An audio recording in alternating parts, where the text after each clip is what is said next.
Ito po naman, kinukuha namin ang tuyo. Ganyan din po ang pitas.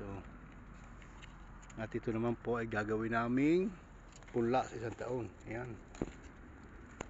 Yun pong hindi namin napipitas ay na tawag dito, yan po, yan, kagaya nito. Maganda po itong punla sa isang taon. Yan, tuyo na po yan.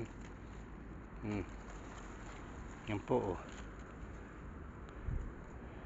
yun po isa ko yung kasama yung si Bosima. Yan po, punla na yan po. Ang masusubra po ay amin pong gagataan. Masarap pong gataan yan. Yan po, yan po ay ito nyo naman init na init. Sikat na sikat po ang araw. Yan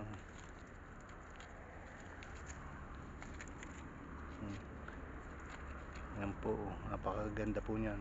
Okay, thank you po for watching. Yan po, ang God bless po.